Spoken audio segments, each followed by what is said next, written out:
We're gonna keep this train going. We got some Tick Boy Nation, large and in charge. Yeah. Those things ain't coming back. we cried at us like Beat right up to my nuts. I got a lot of fertilizer. What kind of podcast is this? You want to pet my dog? You love this neighborhood. Take my money. Yeah. I don't know what to do with my hands. I would love to hear your story. Like, Now there's me. Oh my god. This isn't gonna go well. We're in the old donuts. There are a lot of old people sitting in there. just wait. Do I take a hot air days do I get cold off? air balloon? Yeah. It's a change day in our lives. Welcome to the PM&A podcast. Hey guys, welcome to the PM&A podcast. What is going on? Number 34. 34. Holy cow. We've been just rhyming and ringing and bringing in the new year. Snapping neck and cashing checks. Yeah, this podcast is going to be after Christmas, so if we didn't say it before, we said Merry Christmas and a Happy New Year to all our listeners. Yeah, Merry Christmas, everybody. This podcast, as always, is brought to you by Always Bearded. Take care of your beard, guys and ladies. If you have a beard, they sell. Always Bearded sells beard grooming products that are formulated with natural, clean, certified ingredients. They sell beard oil, beard wax, and they also sell an amazing product called their beard cream. Ernie and I talk about it every podcast. It's some good stuff. We just talk about it, and it's a good product. So good. So good. We always ask, go check out Always Bearded Lifestyle. They do a good job. And they're on. You said that they're online. Yeah, they're they're in a few stores, but mostly it's easy to get online, though, right? Yep, and they're like little stores all over kind of southern Ontario. They're Ontario based. It's a small business. They do a good job, and it's on Amazon. So order it, get your stuff. So, Jer, since this is after Christmas, I don't think. Now I'm going to take a wild guess, but I don't think I'm getting anything like a T-shirt or like a cell phone case. You don't know what you're gonna get. Maybe I don't know. Maybe I got you just. So you think you got me a throw pillow? Yeah, I got you a throw pillow for sure. So just in case you didn't, you can go to our TeePublic website, and you go to TeePublic, and you look up the PM&A logo and the PM&A podcast logo, and you can get yourself a T-shirt. You can get me a T-shirt that you didn't get me for Christmas, potentially, and a throw pillow, and a cell phone case, and a mug, and also you can get our jargon stuff. So now we have the Blarblux logo, and soon to be the Shadywood Events logo will be on there as well. Are we working on something I'm gonna in the throw new that year? on there. I'm gonna have the Christmas version on there. Ew. So if everybody wants to jump on the Shadywood Events logo bandwagon, you can do that too. So guys, just we're not making money off of this. We're not funding our mortgages. Like most of the money we're making off of making shirts goes back into the podcast. A and B, we're gonna put it towards the National Service Dog Association, where they give service Help dogs some pups. Yep. And get some people with service dogs and stuff like that. Anyway, let's start rolling right into this. We would like to introduce Jake Reimer. How's it going, man? Yeah. Dude, that's how What's we say up, guys? How you doing? Is that how we say your last name? It's Reimer, right? Reimer, yeah, exactly. Like I rhyme. I knew a guy in high school. His last name was Reimer, but I don't know. Maybe you're not related. It's a Mennonite name. Like the Amish people. Yeah, Well, man. that's why we resort to it. We got a Mennonite background too. That's hilarious. That's hilarious. Look at us going. Like you got the Reimers and like a Jonathan Taves. We got the whole Maimons. You got the hockey league. Well, yeah. Hopefully Hopefully this Reimer stays up off his knees, because Reimer spent most of his time sitting on his knees for some reason. Everything was going over his shoulder. Oh yeah. my gosh. Well, I don't know. I'm on my knees sometimes, I guess. And we all are. Yeah. We all are. Gotta get a raise somehow. You gotta get up sometime. Yeah. Oh my gosh.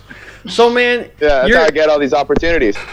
so you're involved in like so many things. So let's just get right into it. I am. So you're in this really rad band called Voltang, and Ernie and I have been listening to it for the last couple weeks. It is a really how did you get involved with that? Like, how'd you guys start? So like Voltang, I joined Voltang when I moved. I've been all kind of like around, and I moved away for quite a while, like for a couple of years. And when I moved back to Ontario, I really wanted to get back into like making music. Like when I was living in Vancouver, it was like there's not a lot of a music scene or anything. It's a lot different out there. And like here, I was really incorporated in the music scene before I left. So when I came back, I wanted to get back into it. So like I went to go see my friends play, and they were in a band called Voltang. And honestly, it sucked. Like I watched the show and I was like, oh, that kind of blew. And then I asked him if I could if I could try out as a singer. And so Evan Drager, the guitarist, is my like best friend since like we were kids.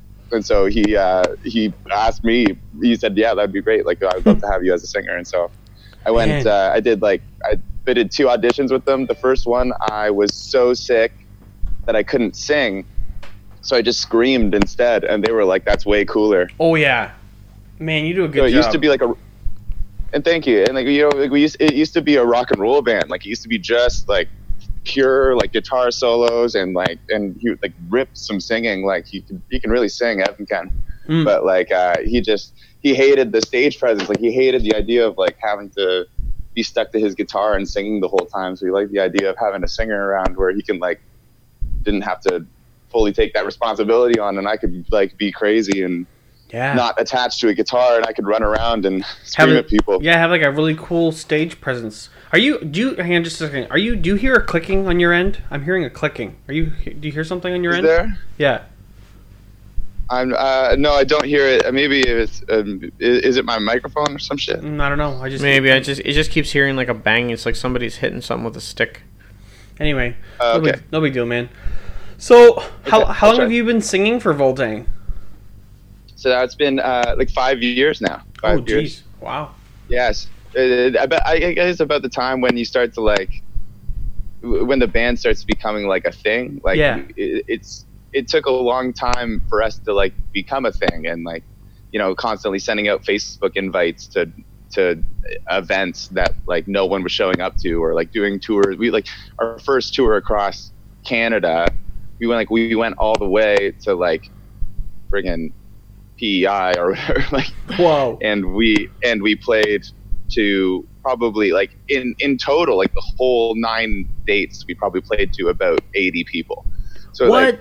like you know what I mean? Like, it was really rough, and it spent a lot of time like playing to nobody and just doing like just going out there like we act like we played to 500 people, but we played for 5.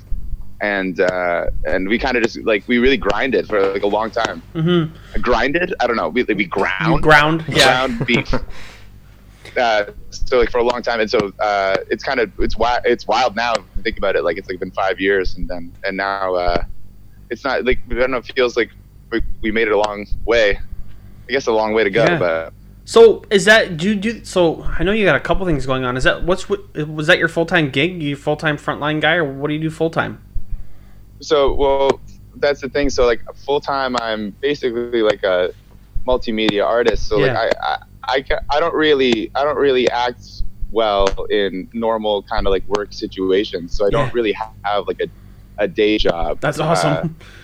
So it's like I'm not that kind. I guess I'm not built for it. I'm not. I haven't been able to do that, and so I don't really fit into those kind of work situations. So I just kind of try to find a lot of other creative things to do. So like I do like graphic design for like posters, or like I also like direct music videos, and I do a podcast. I do a lot of those. Oh, you guys do a podcast too?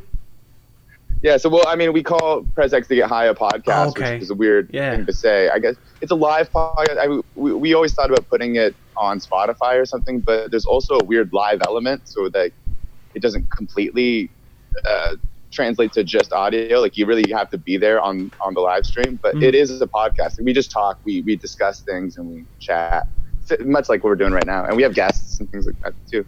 So, you know, like it's a Twitch stream / podcast, and then I have lots of projects. That's crazy. And so I don't know if I'm full-time anything so much as like a million part-time things. That's awesome. I'm a million time part-time. Yeah, I was gonna say I got a million things on the go as well. So yeah. Yeah, but you're not getting paid. No, it's not getting paid for. Yeah, exactly. So, sorry, go ahead. Yeah, no, the paid thing is interesting because I don't get paid very much either. It's it's all about living on Mr. Noodles and stuff, I guess. Cheap beer. So do you guys so the Bong Mansion, do you guys live there, or is it just like a place you just hang out? So Bong Mansion was kind of like a once in a lifetime opportunity for summer, and we kind of joke around sometimes. It was kind of like summer camp for like adult stoners.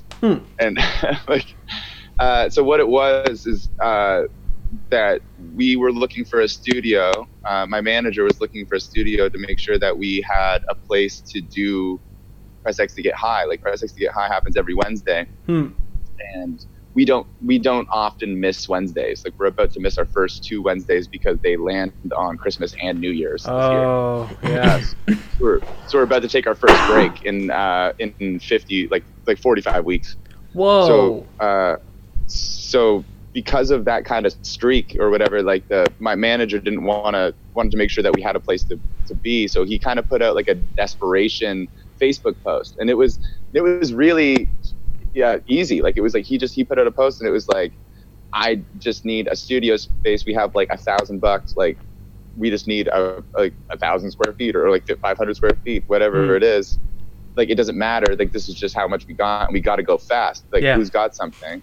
And people were like messaging and being like, like check out like Rehearsal Factory or like this kind of studio thing. And then some guy goes like, hey brother, I don't got a studio, but I got mansion for you. What? And so that some guy is Terry Lyon, and he's amazing. He's a really cool guy. He made a lot of money in the weed, like with weed and like legal weed, right? Yeah. And he's kind of sharing that spot with us. And so the idea is that he's got this old mansion, and it's like, and it's from the 60s, and it's never been restored. So it has all the old wallpaper, like everything looks just like how it did. And it has this big like sex room. Like what? So it was like a big like sex parlor / like on the breaker switch it says the fun room. Oh my god. Like it was like, and it's like, it's like this, you guys got, if anyone's listening and they don't know what I'm talking about, like look up at Bong Mansion like on Instagram, and you can see like it has these crazy curtains and like these mirrors everywhere. It's like it's definitely like it's built for cocaine and sex. Like it's crazy. Oh my god, dude. And so you see this place, and so it's amazing. And so like he's got this place full of character, and he wants to knock the whole thing down to build his like dream house, like his Wayne Manor, like his Barbie dream house. And because he's got the money to do it, and he's got like a nice family to put in it. So, but until then, he was like, I got this raunchy ass mansion. It'd be cool to let these cool stoner guys like make their nerdy podcasts here. And but because like that we only needed like 400 square feet. Like, we only need a little bit of room. So we have all this room, and we have all this like these resources, and like this crazy sex room. And it's like, well, why don't we just so we thought about expanding and offering the space to other creators that were from around the area, and offering them a place to come and like make their shit with like all this cool backgrounds, like with all these cool backgrounds and these settings that they could all really like look super legit and like look and make some really cool stuff. And we offered it for like really low for rentals, like super low, because we're passing on the savings. We're just making sure we had enough money to like buy toilet paper. Oh my god, dude. And so so it didn't, for a lot of it, like it didn't, like for half the time the lights didn't work. Oh my god. Like, there was no heat or air conditioning. There was like whatever. It was just the shell of a house, but it was a really fun couple months where we got to just like make a lot of stuff there. And it was wild. And we partied there all the time. So when like asking if we lived there, like I basically lived there. I was there every day. I'd sleep over only because like I'd get so drunk that I'd just wake up in the morning. You were just there. Yeah, and then I'd work there, and then I'd party there at night, and then I'd wake up in the morning, and then go back to work. And it was, and there's not a lot of differentiating between working and partying for me. So that's awesome. It was a pretty wild, couple months there, I gotta say. Did Voltang ever perform there? No, we wanted to. So we actually had an idea. The idea was because Bong Mansion is going to get knocked down, we thought like before we left that we would just have a big hardcore show and then like and trash the place and just leave it. So that was going to be the idea. And like so between me, I guess I was like kind of like lead content creator or whatever, but between me and then the editor of the magazine, like Connor Lovett Fraser, who his band. So he was in. You might remember Boys Night Out from a long time ago. Yeah. That was an emo band. Yeah. So he was the singer. Now he screams for a really cool doom metal outfit called like Hail Drone. No.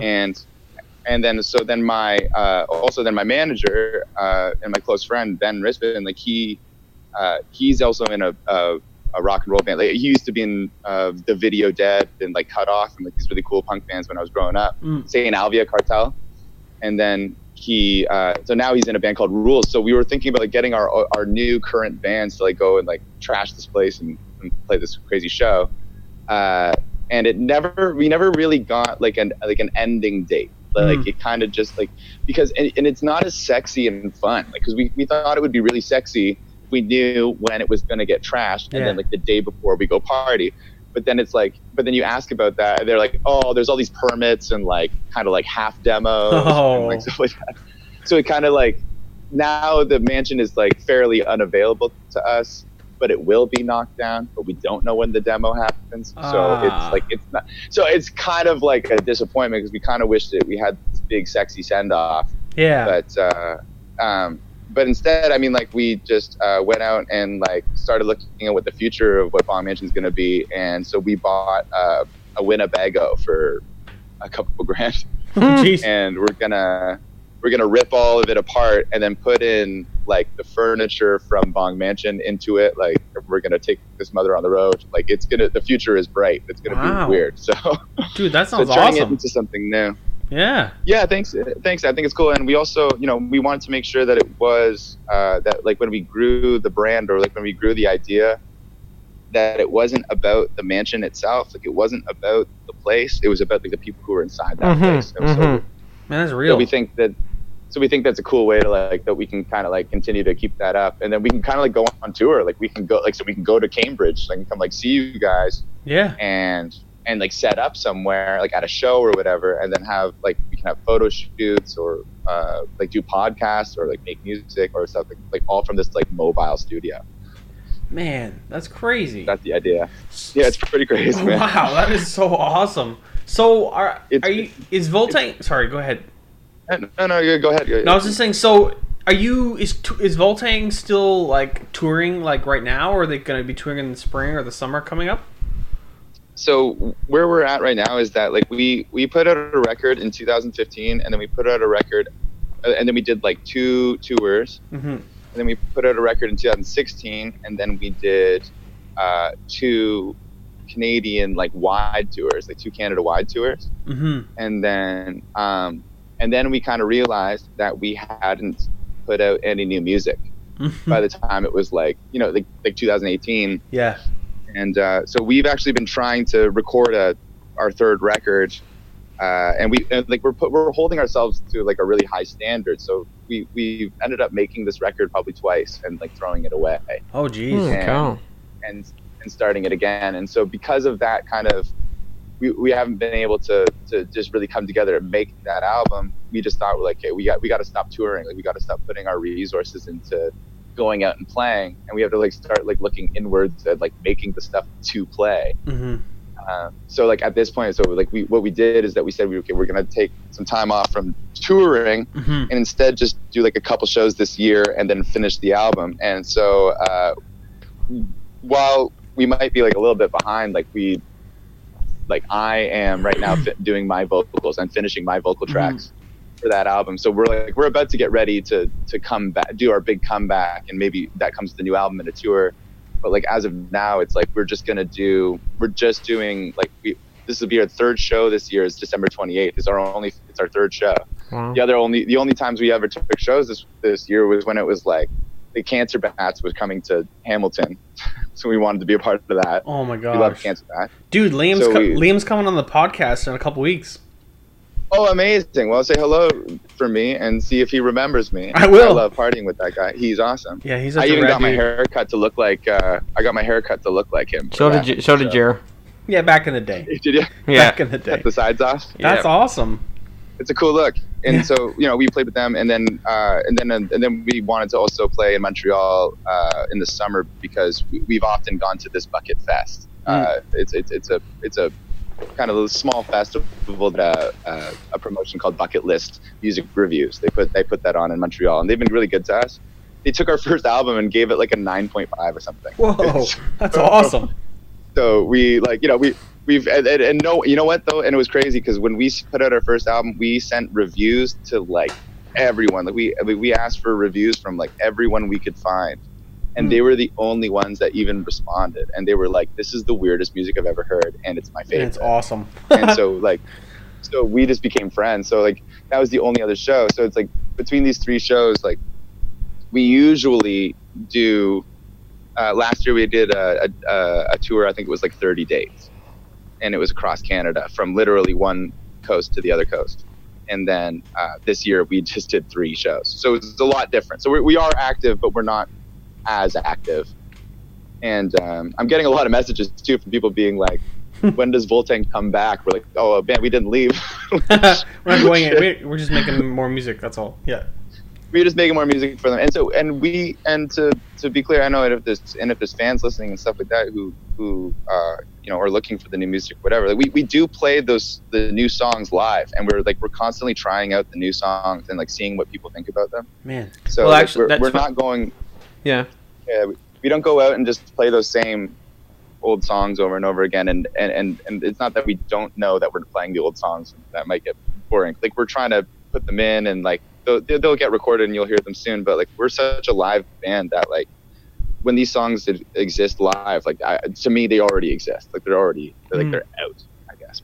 So anyways, I hope people don't lose confidence in us. Yeah, Jared and I were saying when we were listening to your music there, we were looking on YouTube there at a couple of videos, and we were saying like the YouTube just doesn't do it justice. You guys definitely seem like a band that it'd be well worth to go see live. Yeah.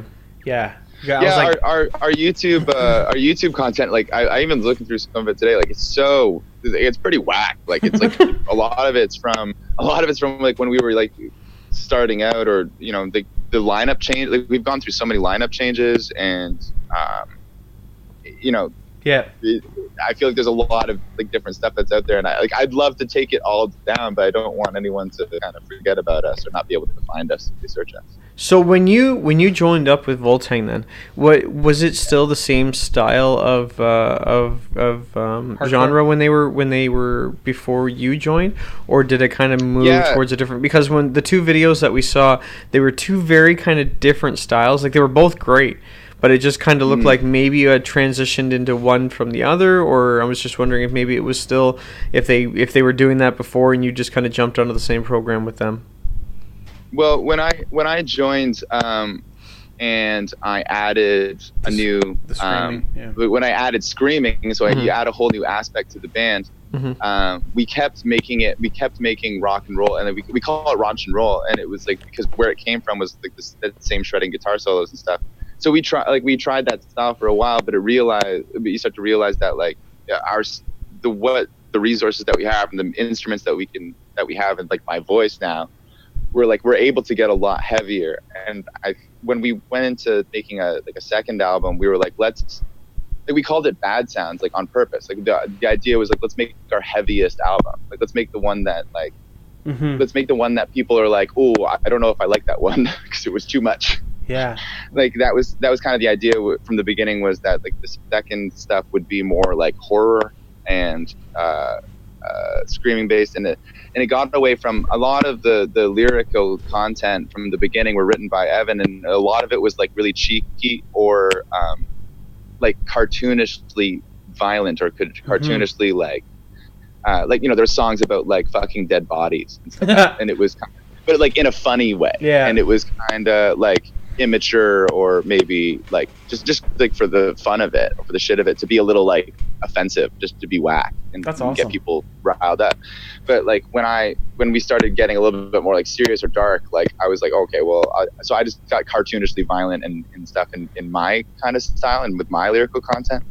So Bad Sounds was a lot more serious, or trying to be something different than what we had. So like I think we changed the style based on the fact that like I was in it, but I don't think that anyone in the band was not feeling that push, because I think we were all at that time really, really pissed off and really mad and like sad and like full of piss and vinegar and like and we're just angry.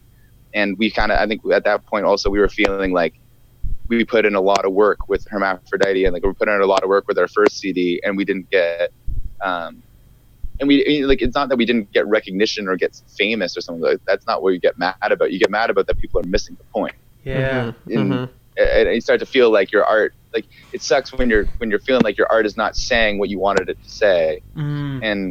So there's like, this time we're coming out like fuck you with middle fingers up. And then we always kind of imagined that our third one wouldn't be so heavy or so like alienating or intense, and it would be kind of in the middle between what we had kind of started and with being this kind of weird rock and roll band, and then turning it into this like really heavy kind of like metal band. Like we kind of thought the third one would be really cool to kind of like meld those two ideas together, and that's the balance we like are trying to achieve right now. And that's really what is fucking with us, is that we don't get to use a formula. Like we're watching we keep trying these new potions and new different like mixes of old and new or something different, and trying to weigh out what feels right or what feels like us and stuff. So I mean, there's a song on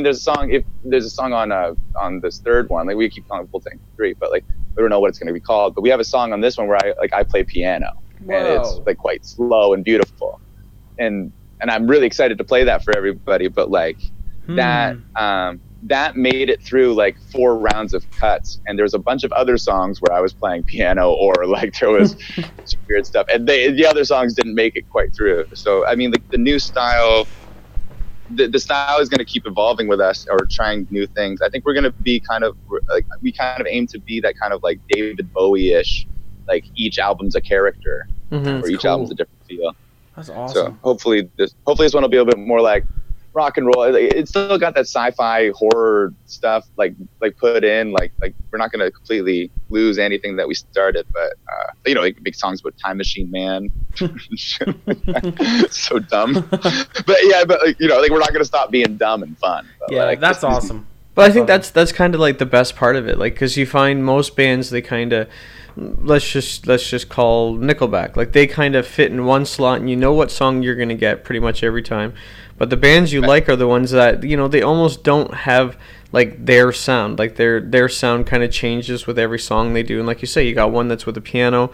You had that one. Yeah. It would kind of had a breakdown kind of just before the chorus started, and that was something that you don't usually hear all the time. And it was actually pretty good to hear. I was very, very impressed with your music. Yeah, that's really cool. And like I think sometimes people kind of go like their first shit was better. With a lot of bands, and they don't really sometimes I find that listeners don't appreciate the evolving with an artist. Sometimes they get left behind because they feel like they liked it from the beginning. But I think this is important. I think it's important that people realize also, like, maybe they're not artists, or maybe they are but just haven't really thought about it this way. But like it becomes not fun to play your early stuff for new audiences when you feel like you're playing to the wrong room now.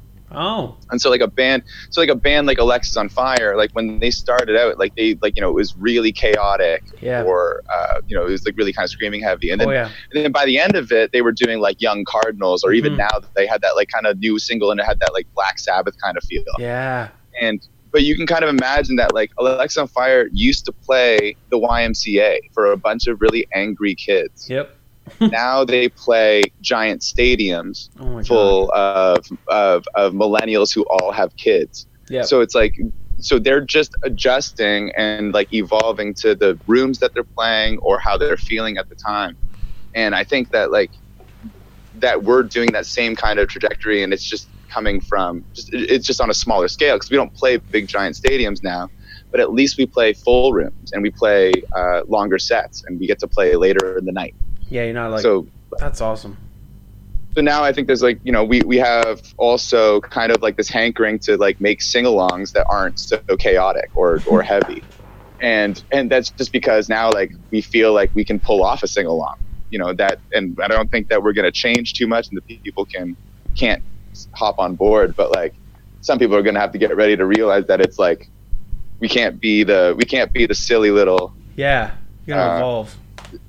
We gotta grow up at some point and shave. That's awesome. And, get your shit together. Yeah. What did you grow up listening to? So I was really into weed first before I was into music. So colors mostly then, eh?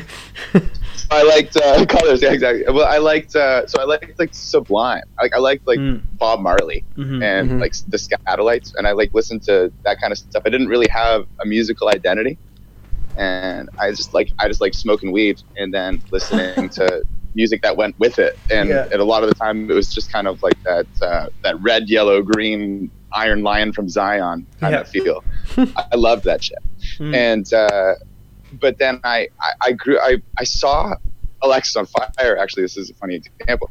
I saw them on like Much Music's The Wedge. Dude, remember that? Yeah, show? I remember that. Yeah, I remember The Wedge. Yep. Yeah, The Wedge was amazing, and so they would play weird alt music, and so they had in the corner, and like no one believes me. I swear to God, though, like you can find it on YouTube. I'm not even kidding, but it said they wrote it all wrong. The credits, they wrote Alex is on fire. Yes, like with spaces. I think I remember watching Pulmonary Archery. Pulmonary Academy. Yeah. Instead of archery, they wrote Academy. And so I saw this, and I wasn't able to find anything about it online because it was the wrong info. So I went up to the first guys that I saw who had studded belts, and I was like, I need to know about Alex is on Fire, and I need to find more screaming music because that got me going. That was intense. And then they all laughed at me, and they were like, it's called Alexis on Fire, and you're awesome, and let's go smoke some weed, and I'm going to show you music. And so my buddy Dan McGuire, he gave me a CD. His brother at the time was in Dead and Divine. So he showed me Dead and Divine and Silverstein and then some of the heavier stuff like Between the Bear to Me. And it was all kind of like this scene core, emo core kind of feel. And that was basically what I grew up with until I heard like bands like Converge or The Chariot. And those became my favorite bands, where it was like really chaotic and loud and jarring. Yeah, I really liked that. The Chariot is huge for Voltang. Like we'd like to think that we act like The Chariot, even though our songs have a little bit more melody to them. Maybe we'd like to imagine that we, throw our basses around and stuff like that. But Did you go to that one tour where Cancer Bats and Chariot were touring together? Oh no, I would kill to see that. That was like back in, I'm trying to think of maybe like 2014, 13. I'm gonna have to ask Liam when he comes on, but that's hilarious. Yeah. That's how you found Alexis on Fire. Because that's exactly how I heard about Cancer Bats. Exactly the same way. Same thing. I was sitting on the Wedge. Yeah, I was sitting in like my buddy's like rancid cat infested apartment, and it smelled like cat piss. And I was sitting there, and it was like 1:00 in the morning, and then the Wedge came on, and then I was like, what is this? And then they were playing. Pulmonary. No, what were they playing? Pulmonary Archery, I think. The one where George is in it.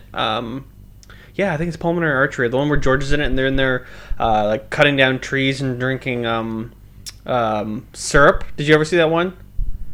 No, the I music haven't video. seen that. And I think actually Maddie Matheson is in that video making pancakes in it too. It's kind of hilarious how all those guys are like hanging out together. But like I watched that video and I was like, "What is this?" And I like started like a madman was like searching it up on the internet, and I found like the first website I could get to get a Cancer Bats t-shirt. And then I hadn't been to a Cancer Bats show, and I went and saw Alexis on Fire, and some guy was like, "Man, that shirt fucking rocks," because this was like 2014 or 13 when they first were starting up, like right when they were like, 2004 when they first started. Was it 2004 already? Oh, you're asking the wrong person. Yeah, I think it was 2004 they started up. Like just around that time when I was graduating from high school, I was like, oh my god, like these guys, like that was the exact same way I found them. It was amazing. Like I changed my life.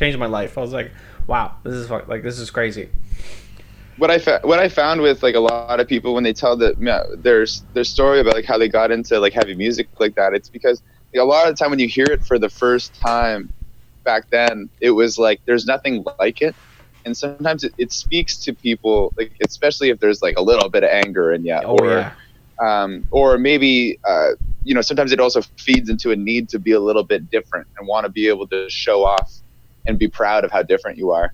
And I think it's really easy to jump in with a band that is literally like they're putting their image and all that stuff aside to scream, yes, and be like loud, and like you can't not acknowledge it. Like it's happening when it's on, and it's very loud, and so like. But it rocks, and what I also found with that was that like I didn't like metal before I heard like this kind of scene core stuff. I didn't like metal because like I always saw like black face paint or Slipknot or and I didn't relate to that. Like those guys were angry, but they were also they were doing it in a way different way. Negative. And I didn't think. Yeah. Negative, definitely, and also like supernatural. Like they act supernatural. They act like they're larger than life. Yeah, I don't drive with that either. Right, and so something like Cancer Bats or Alexis on Fire, like they're angry and loud, but like they're just normal dudes. Yeah, and they love each other. Yeah. And they love each other, and they high five, and they like, but they're screaming about like "fuck you," but they're like, they're rocking out together, like it's fun. So like I immediately was like, I don't know what this culture is, but I think it's like made for me. I said the exact same thing, and it was it was like the same feeling when the first time I went into. This sounds really cliche, and I always say this story, but the first time I went into a mosh pit and I was just in the middle of it, and I could just feel like it's like a brotherhood. Like it's like people are picking each other up and we're falling, and at the end of it we're like hugging and high fiving, even though we're covered in sweat and spit and maybe bleeding a little bit. Like you feel alive. You know what I mean? It's just, absolutely. It's so amazing. That feeling is just so cool. If people are listening and they haven't been in a mosh pit before, it's definitely worth going in once to see that feeling that he's talking about. Like that one time. Just to see, like I went to go see Lamb of God. I don't usually mosh. I'm like 100 pounds. Like I've been eating only McDonald's and cigarettes for like 15 years. So like I don't have a lot of weight to me, so I don't really go into mosh pits. And but like Lamb of God was on, and they were playing Redneck. Yeah, that's a good one. And that song just like fucking rocks. Like, you can't like not admit that. Like it rocks. And so when I saw everyone going like running around and doing the circle pit, I was like, oh, I've never done that before. I gotta at least get in try. There. Yeah. So I go and try, and I fell down immediately. Just like the first step. Like, and I don't even think it was like some guy like shouldering me. I feel like it was just like kind of like slip. It gets real sweaty real quick. Yeah. Just kind of like trip over. Whoop. But it was so cool. This guy picked me up and looked at me like right in the eyes and said, "Are you okay?" And I go, "Yeah." And then he goes, "Sick." And then just like throws you back in. Continues on thrashing. And I thought it was so cool. Yeah. And he was such a big guy, and he was scary as fuck. Like, you know what I mean? Like big snake bites, like bald head, like big beard. Yeah. But that guy, he's not in it to fuck me up. He's in it to like rock with me. Yeah, enjoy it together. I love that. Yeah. It's a cool feel. Yeah, that's like, it's very addictive. It's a very addictive feeling getting in there and just like, oh man. I was just at a show. I'm 33 now, and I was just at a show for the first time in a while last, I think it was just this last February or January. I can't. It was actually. It was a Cancer Bats show, and I haven't been in a pit in a long time. And I'm like, I don't know if I'm gonna go in. I think I'll just hang out and I'll have a beer. And then once the music started, I'm like, nope. I gotta get rid of my jacket. I gotta get in there and just start ripping it up. And it was just like that same feeling again. I was like, man, I'm not too old for this. This is too awesome not to mess up. Yeah. Well, and speaking to the too old, I hear that a lot now. They're like, oh man, like I'm 30 now. Like I don't mosh. Like, and I'm laughing because I'm like, well, then who is gonna mosh? Like, like there's no kids. There's no kids. No. Like I don't think and I think it's kind of interesting too. We've tried to play like all ages shows and stuff. Like I don't know if there's an interest for punk or heavy Hardcore. music with the kids. Like I don't think they see the value in it or feel the same way when they hear it, because like I don't know what they're really into now, but I guess they mosh to, you know, like mumble rap. Like Yes. they mosh to that shit. Like Yeah. that's. But I don't know if it's in the same way, and I wonder what the community's like in that, and if they feel safe and shit like that. I don't know. I wonder. Like, well, you know all the lyrics, because all you have to do is...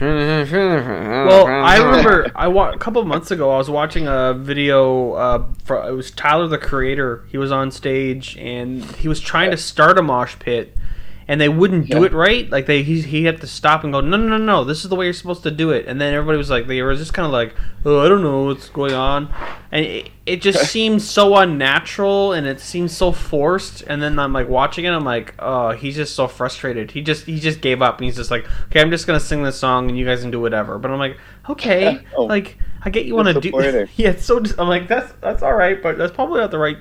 It's like you could have done it to it, but they were just completely like, what is this? What are we doing? Oh, and it wasn't. Yeah, they didn't do it. It was hilarious. Yeah, and it probably wasn't as friendly. Yeah, I don't think it is the same kind of thing, and no. I don't know. I think I hope maybe it'll come back around in terms of like fads or trends. Like what I found was that like the scene became really popular when I was a kid. Like when I was like in 2005 or 2006, and I was like 15 and 16. Like I was born in 1990. It's really easy for me to find the year I was. But like at that time when emo or hardcore or all that was becoming like kind of mainstream almost, or at least a part of the zeitgeist, or at least part of the culture. And then it became really cool to be going to shows. Like when I was 15 or 16, like I would just go to the show. We called it the show. And it was whatever show was happening that was all ages. And so we would just go. So, and like everyone would just know like which one. Like you wouldn't even really talk about it. You just show up, and like you just go to like the Y, or whether it was at the bar down the street that like had an all ages night. And you just show up. You didn't really even know the bands that were gonna play. You probably heard of one of them. And then we just go and just see what everyone was up to, and like mosh to bands. And like if they kind of suck, then you like start moshing, but then you stop and like You're like, and like stare at them. And like there was kind of this cool culture all built around it. And then there was like the straight edge kids who were kind of like the jocks, and they were like snapping our cigarettes. And then there was kind of, you know, the guys who were like the stoner guys who were constantly going out in between every song to go hit their pipe. Like there was this kind of cool like ecosystem within the show and show goers. And I think that like now when I go to a show or whatever, it's a bunch of us kind of try to maybe try to relive those days or something, but there's no kids doing any of that. It's just a bunch of dudes like standing around with their arms crossed and probably judging each other's music. But I hope that like the whole scene fad might come around again, and like people can have that feeling of like going out to live events and what that's like to connect with people face to face and try to punch them in the face. Yeah, exactly, or swing at them. I would go to all these shows in Toronto, like Mod Club, a lot of Mod Club shows. And I would always run into the same dudes. I would always I think I was at a Sneaky D show, and I was like, I kept running into the same two dudes that were going to those shows all the time. And then we would just I don't even think I got their names. We would just be like, hey, and then walk across and be like, hey man, you're at the show, cool, like what's up? And then we would just get into it. Like I think that happened maybe 3 or 4 times. Oh really? Yeah, it was just I kept running into these same dudes, and then they would tell me the story how oh yeah, man, we just lived down the road. It was just, I don't know, whatever it was, but it was just so awesome that kept happening. Yeah. Well, yeah, because then you can make this little friend and like networks. Yeah. And things like that with people who all have the same that are kind of like-minded. And it's not about the game. It wasn't about trying to one up each other or whose band is hotter than the other band. It was just you just got to be at the place because that's what's happening. Man, it was such a. I hope, I really, like you said, I really hope that it comes back to fruition. Yeah, because and people say that like things come in cycles and stuff. And I heard recently someone was talking about like the like that '70s show. Yeah.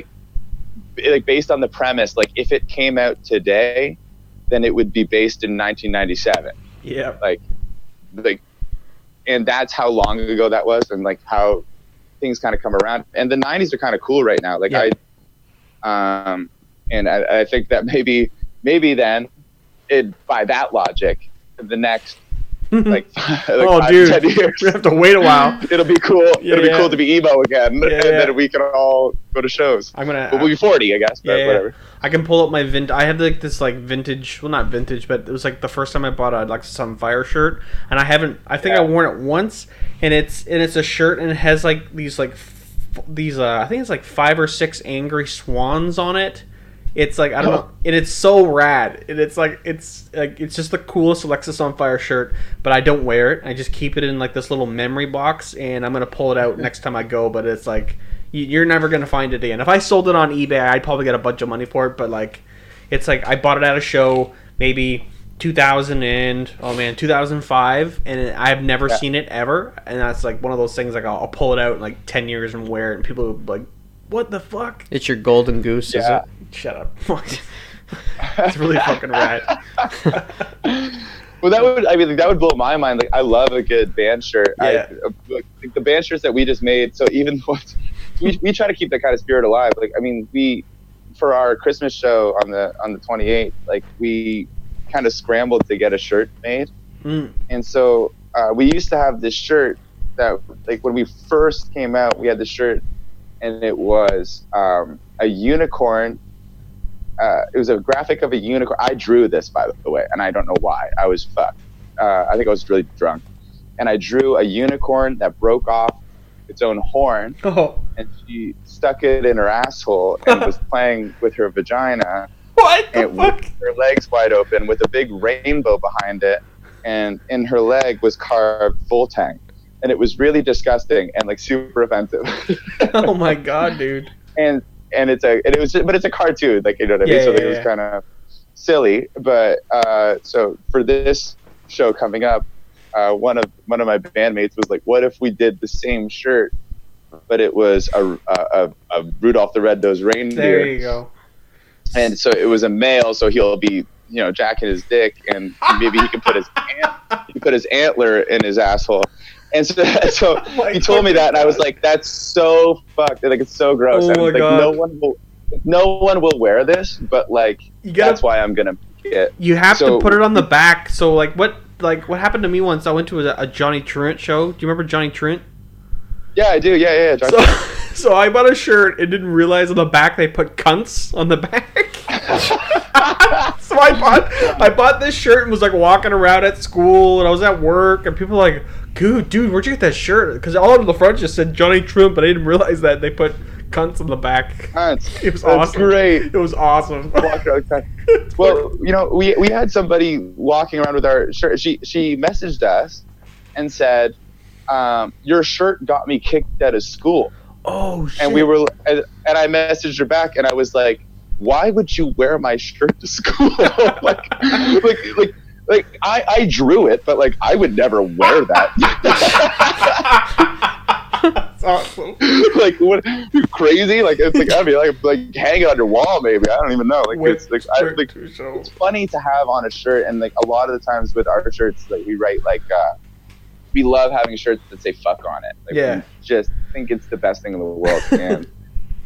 Like we used to, like we had a shirt that when we were on our big tour, we had a shirt that said "fucking Voltang," because we're often referred to as "fucking Voltangs." We loved that, so we adopted that. We stole that right away, and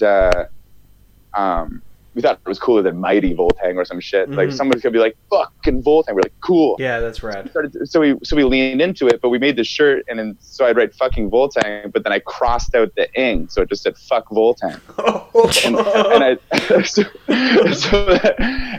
and we were selling those shirts like crazy to people who were seeing us for the first time. They were stoked to wear a shirt that said "fuck Voltang," like fuck this band that I just learned about, and and what I realized is that like some people like and that kind of vibe that we want to capture a lot is like sometimes you want to be like offensive, like you don't want to go with the flow, like you don't want to just sit back and be one of the pack, like you want to wear a shirt that says fuck you, or you want to listen to music that is too loud and like you blast it out your windows and it's like crushing bass and that kind of stuff, and you're a part of the world and you're showing off and you're saying fuck you, this is who I am.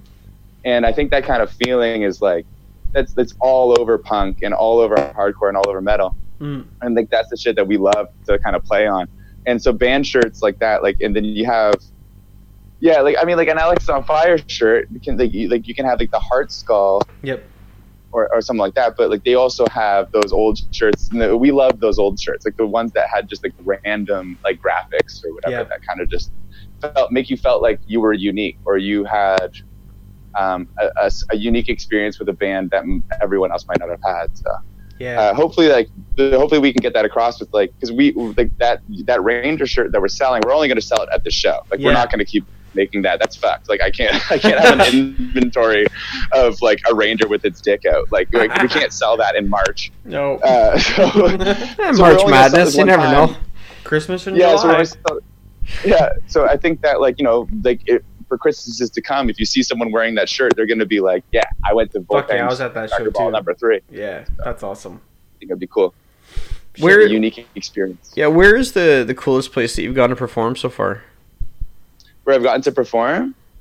Yeah. Well, I've probably, like in terms of like performing, like we've gone all across Canada, but a lot of the times is that like the bars are all kind of like the same. Like I especially too for myself, like I mean I personally I battle with depression, and I have probably a drinking problem. So a lot of the time I sleep like during tours. I don't drive, and so I sleep, and when I wake up, we're either at Walmart or we're at the venue. Yeah. And the venue, honestly, like if I wake up and see the venue, like it could be Edmonton or it could be Hamilton or it could be PEI. They all look the same. Like it's always some kind of bar, and it's like called like QJ's Sports Bar, or you know what I mean, or it's one of those like hipster bars, and it's called like, you know, like Rusty the Star, whatever. And it doesn't really, and it doesn't really like blow me away. Like a lot of the time, like when I show up to these places, like it's like, oh, it's just the next place. Yeah. And so like we've gotten to play early on. So here's the irony of it. So early on in our career, we got to actually open for Misfits. No way. Yeah, it was a pretty wild experience.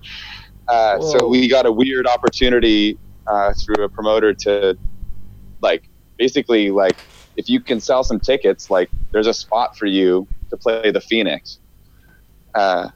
So we got to play the Phoenix in front of Misfits, and at the time they were trying to I guess they signed some kind of band, and they were calling them the She Demons at the time. I think they ended up changing the name. I don't know. Priya Panda from from Diamonds was in it and stuff like that. And they had this like girl band, so they were trying to tour around with this girl band and put them as like main support, like special guest, and I guess that was the tour. So it was like us and like two other like cool local bands too, like House of Haunt. Like, have you heard of those guys? No. From Toronto, I think. No. They're really cool. They're also like very horror punk, same kind of thing as the Misfits, rad. but they dress up. They dress up like mummies and stuff. Oh, that's sweet. And it was very sweet. And so like we got to like, so that was probably one of the coolest performances that I ever got to be a part of, because it's like you're playing with a legendary punk band, you're playing with a whole bunch of really cool punk bands, like local punk bands who are dressed up, and then on top of that, all that, we got to play for like hundreds of people. Wow. So like in terms of coolness, that was pretty up there. But the thing is that like they didn't really connect or react the same way as I have in small, tiny bars with no name across the country. And whereas like one of the best shows that we've ever played was like at Crowbar in Montreal, this tiny little bar, and we played it on a Sunday when they were supposed to be closed. We had already played in Montreal the day before, so everyone was already like, they weren't coming. They had already seen us, and so we played the show there, and it was wild. Like, there's probably like just a few people there. One of them was like this Chinese tourist couple that we found at a bar, and we invited them to the show. Like, specifically, like they came to the other bar. Oh my God. And that whole time, and we were playing with Gutser, one of my favorite bands from Montreal. They're a hilarious punk band, and the guys from Kennedy, another band from there. Those guys were all there, and like, you know, like as I'm playing, like I was climbing on people's backs, like getting piggybacks. I drank like tequila the entire time, like in between songs. I was taking shots, and we had like this kind of like amazing party just for a small amount of people. Tame Impala ended up showing up to the show, like the band. What? And Tame Impala showed up during a change, like a set change. Like we were like the next band was going up, and they were like, "We heard that this was the cool show on the block." Oh. And we were like, "It is. Please stay." Yeah. Not enough bands were playing, and they were like, "This place is fucking weird. We're out." Like they were fuck. So like Tame Impala came and left because the show was too weird, and like those kind of nights. Like so it's so I don't know. So I try to tell those. I mean, the two stories. I think like I don't know what people might perceive as cool, but those are my two favorite cool stories. Like, one is like cool. In a way of like making connection with small amount of people and having a crazy night, or there's also cool in the way of like I got to play in front of a bunch of people with a big giant known band, but they're all famous and shit. Yeah. Like so either way, I don't know which one's cooler, but that's pretty cool, man. That's cool. Yeah. So sorry, go ahead. Oh, go ahead. No, I was just gonna ask. So you went from playing. So the next show you're playing is when for Voltang? Sorry. So we're playing on December 28th. We're playing at Absinthe in Hamilton. Okay, cool.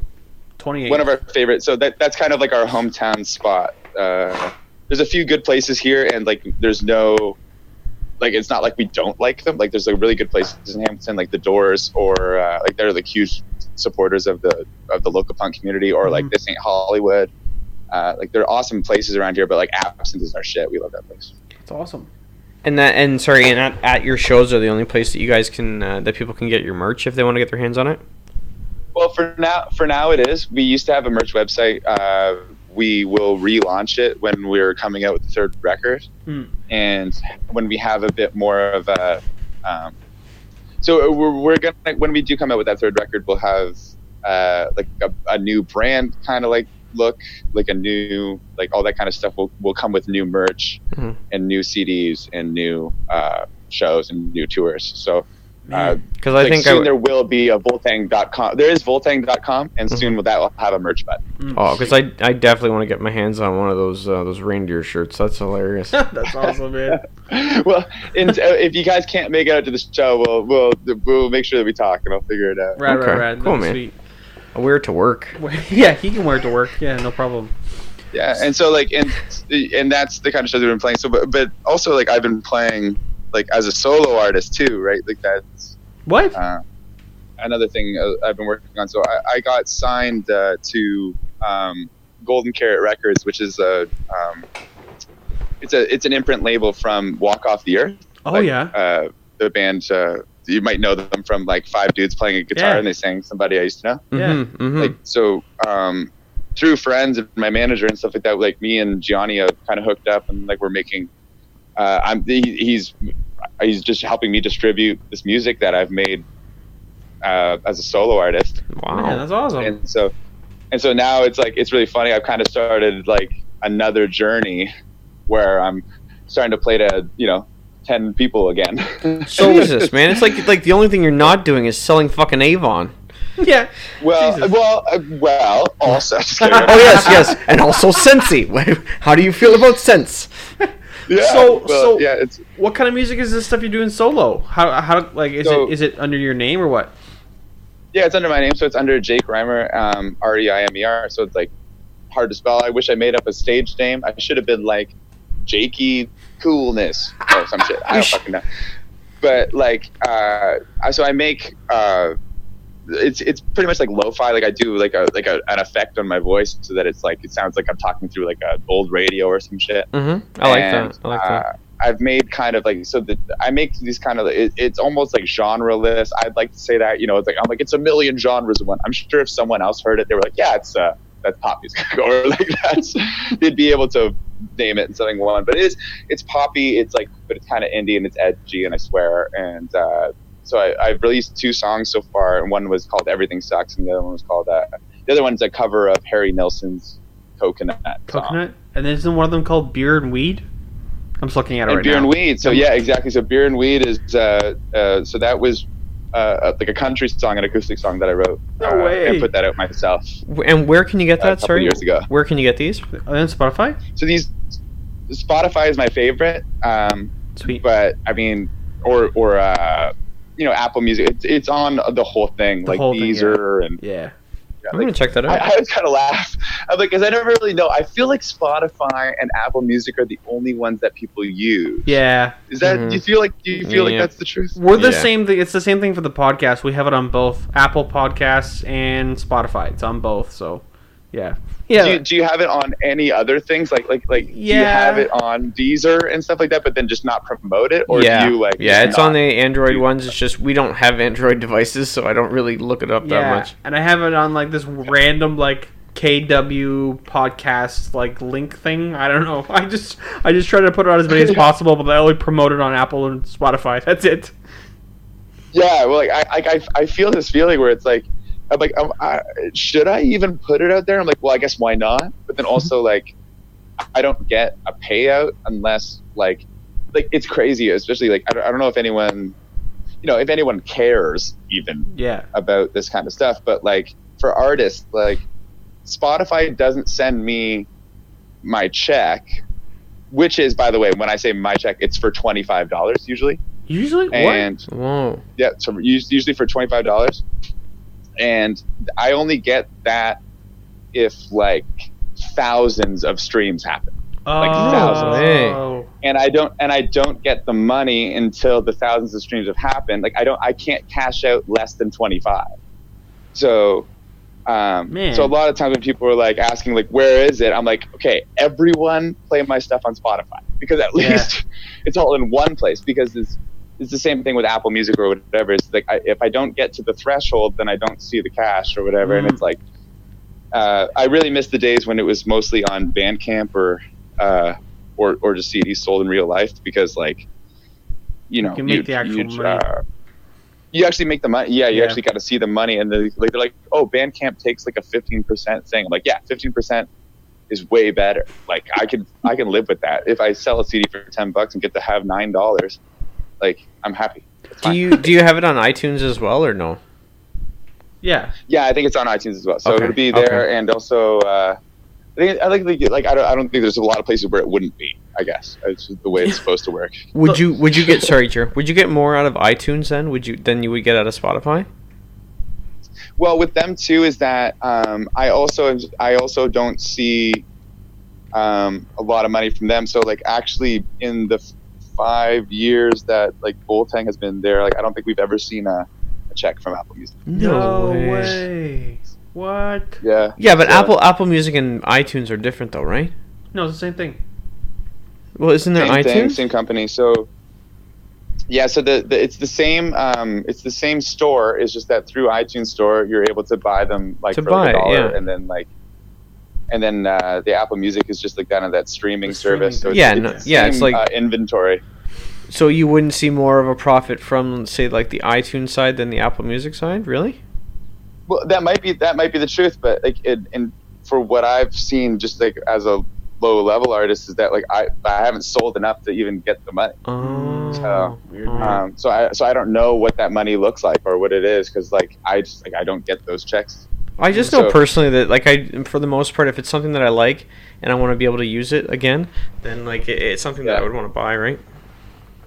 Yeah, I think some people too, like, well, and I think what Johnny and Ben and like my team for like the solo stuff, like kind of wanted to do was just like put them all out as singles, so that people were kind of streaming them and just like listening to them on a way like higher rate, like instead of just putting out an album, like you could put out songs and be like, here's a new one. It's always new content. Yeah, that's so crazy how that's like a new thing now. Like I remember as kids we would go to like Future Shop and like listen to the CD and being like, okay, there's 3 really cool CD songs on the CD. I'm gonna buy the whole CD. But now you're like, there's just putting out like Drake will put out like a single or something, and then be like, there's gonna be an album after this, but here's a really good single. And people are like, so is that single on the album? Because we don't really want the album, we just want the single. Like it's like so weird how it's all set up.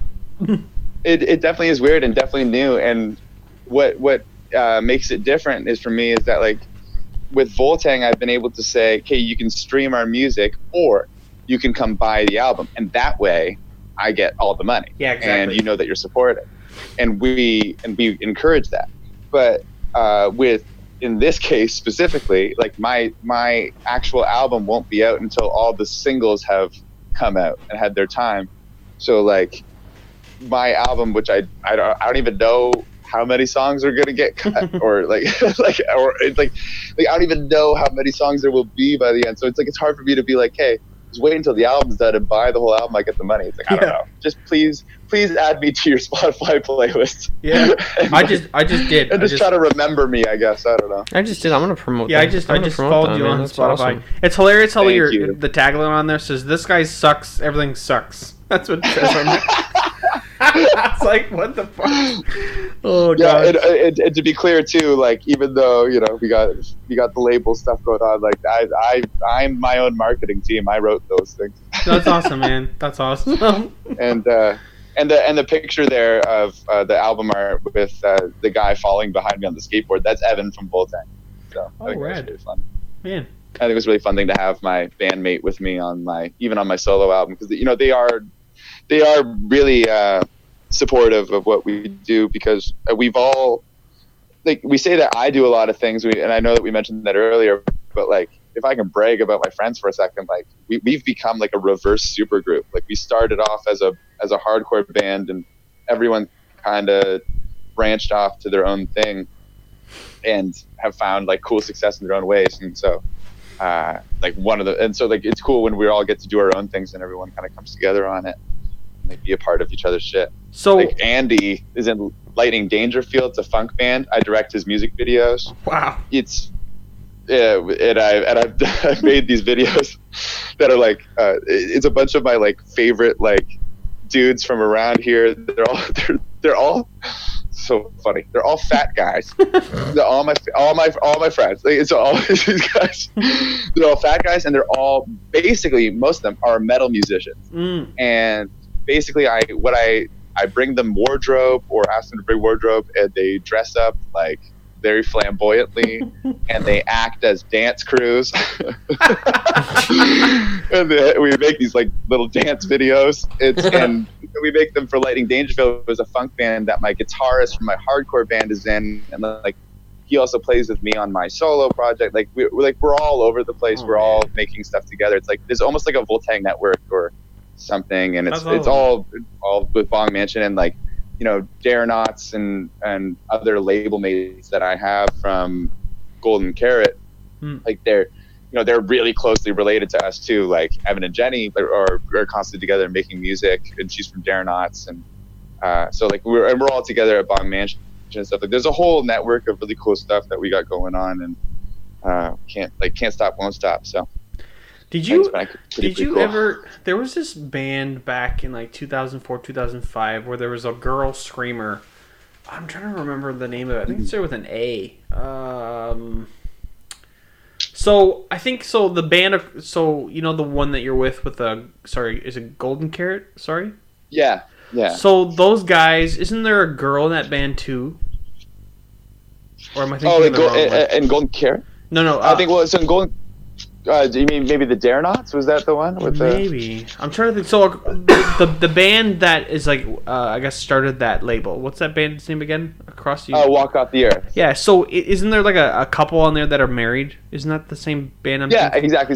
So Johnny and Sarah Blackwood are the. Sarah has like a side band with these two girls that are sisters. I think. I'm trying to remember the name of that. Jenny and Kara. So one of those girls was in a hardcore band years ago, right?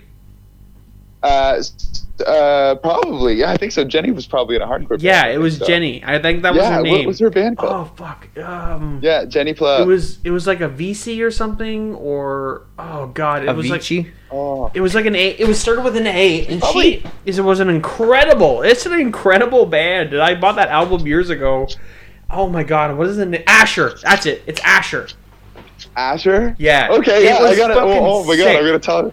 It was so sick, and I went to that show. She's probably like here right now. She could be. Oh man. I hope she can hear me. That's so tight. That I remember going to that show and being like, "What the fuck?" And my buddy was like, "Listen, we're gonna go to the show. I'm not gonna tell you anything about the lead band. I'm not gonna say anything, but you're just gonna be into it." And it was like the coolest. It was like one of the coolest bands for local stuff I went to. I was like, "This is so awesome," because she just killed it. Like the screaming and the guitarist and like, oh man, it was such a rad band. That's funny how that kind of came together. I was like, wait a minute, I think I know someone from that related to this. That's amazing. Yeah, and it's cool now too. I think a lot of the team and stuff, like they're really excited to have us on board, like or like me and my crew, like me and Voltang, the guys. Because we are so edgy and so we never stop being we never stop screaming and yelling and high energy. And I think a lot of times like you end up being like, oh, this isn't going anywhere or whatever. You try to start some new projects that are a little bit more easier on the ears or a little bit more with the times. But then you see like us and we're like, fuck it, let's just keep fucking rocking. And then everybody, awesome. and everybody around us seems to like want to get back in on that vibe. Yeah, that's rad. So hopefully maybe we can encourage her to start screaming again, get back on the Yeah, it was so rad. It was such a rad. Oh man, she was the debut. Awesome. Yeah.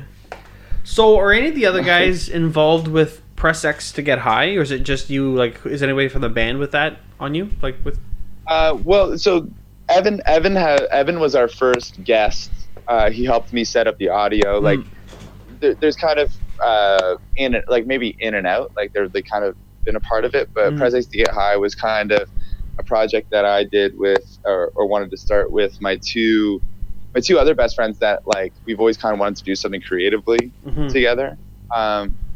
And I always like my buddy like Ben64, the co-host, like when I was talking about that story earlier about finding my buddies with the studded belts, like he was one of them. Yeah. And so he's been a big part of my journey as like an artist, but he never really picked up an instrument or anything like that. So we never really got to collaborate in that way. But I always thought he was the funniest guy. Like, I just thought he was so funny. And when we talk together, we have a pretty funny relationship where we're able to kind of like roast each other to the point where it's like it might be not okay sometimes. But we know that at the end of the day that it's all love and it's all coming from a place of friendship. And like literally I took his like when we were playing oh god, this not going off a tangent. I laughed until I cried. So we were playing Pokemon, like the new one, like the Shield, like Pokemon Shield, and it was on Ben's like actual save file. Like usually when we start a game on Press X to Get High, how it works is we usually start a new game from the beginning, and then we get really high, and then I try to play it, and I've never played the game before. And so I'm confused. I haven't listened to the tutorial. I'm screaming and I'm just being silly. So it's a fun premise for the show. But this time he knew that the intro was so long that he was like, "Fuck it, we'll just play my own save file." And so I renamed all of this Pokemon to be like Ben is Ben Farts and shit. Like I was like I named one of them like Paul Abdul or something like that. Like I just keep naming them weird shit. And I ruined his save file. So I go, we beat the first gym leader, and then I go to this store and I bought like I go to like look at like buying like a uniform, which is literally the most like useless thing in the history of Pokemon. Yeah. And you only get so much money, and it was like worth like $10,000 or something. And he's looking at me like, "Don't buy that." He's looking at me like, "If you buy that, like we're not friends. Like it's gone too far. Like he's basically looking at me like, you've renamed all my Pokemon, you've ruined my save file, you beat the first gym leader without me. Like don't buy this. Yeah. And like without even thinking about it for a second, I buy it. And like everyone on the stream is like, "Oh my god, he bought it!" And like and he's sitting there being like, "Oh, cool, like fun, great, awesome." And like he's like actually mad. And I'm laughing like so hard, and I'm like, I laugh until I cry, like literally I'm sobbing, and like that's and the dynamic of that is the next day is he comes to me and he goes, "Okay, I'm sorry for how I acted." I'm like, "I'm sorry for how I acted." Like, yeah. It's like oh shit. We have that. That's so awesome. So I knew that like when we're gonna make like a stream and we wanted to make it unique and not like normal Twitch streams, like if you go watch Shroud or Ninja, like we wanted to make it like it was like kind of like a friends thing, like you're watching three friends play video games together and be a part of that night. And I knew that just like having him involved would make it so much more funnier because I could get away with things like that. Like I could fuck with him for everybody else's entertainment, and he would know that later on that like I never meant to like hurt him. Yeah, you're just fucking with him. Something good. So I just fucking with him. So like between me, Logan, and Ben64, we have this crazy the chemistry or whatever. So that connection. So we wanted to do that, and I think I would have liked to have like Voltang more like involved in it, but they're so busy all the time. Yeah. And so I've been able to only get them in on a few guest appearances, and those will all come out in YouTube videos in the new year. And I got to have them on for a VR night, which was really fun. Cool. That's cool.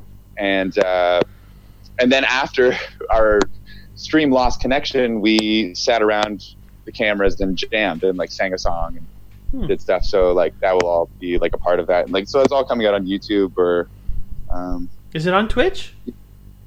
Well, on Twitch so far. So like how Twitch works is that they only kind of save your past streams for the past 15 days. Oh, okay. I gotta ask you what Twitch is. Sorry.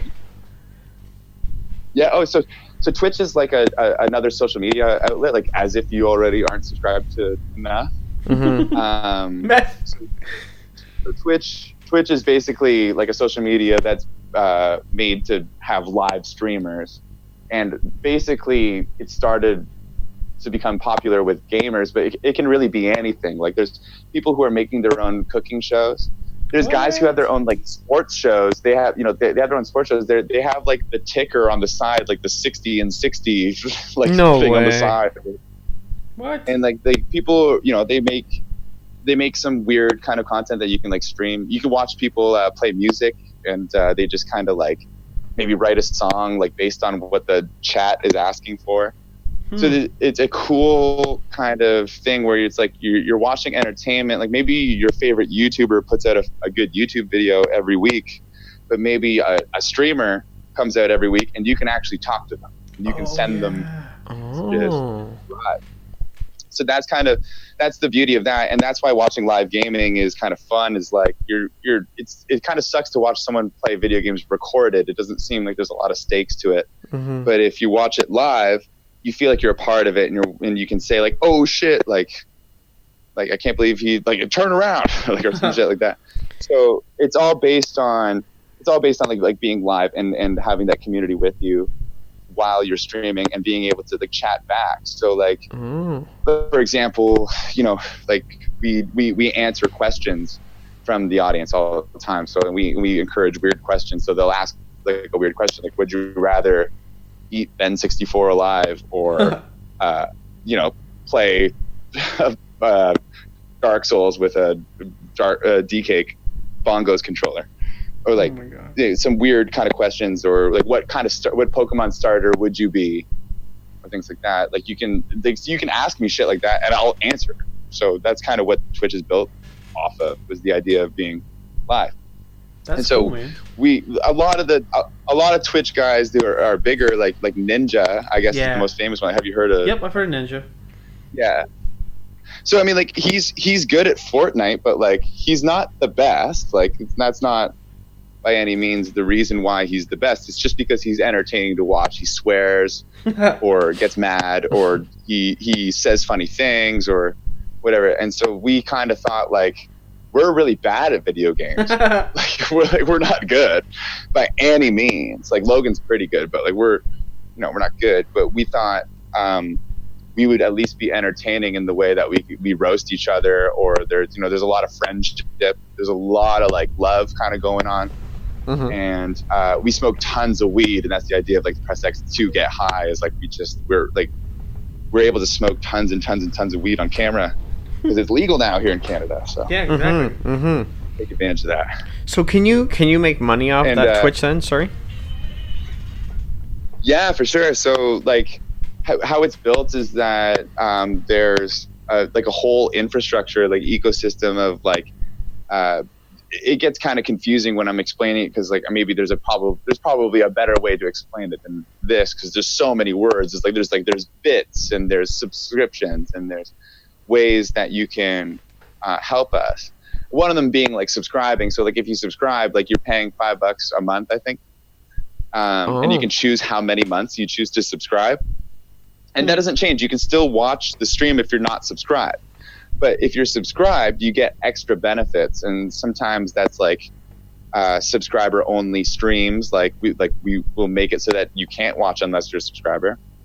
We personally don't do that, but some people could. But then also you get things like certain like emotes, or like kind of like emojis.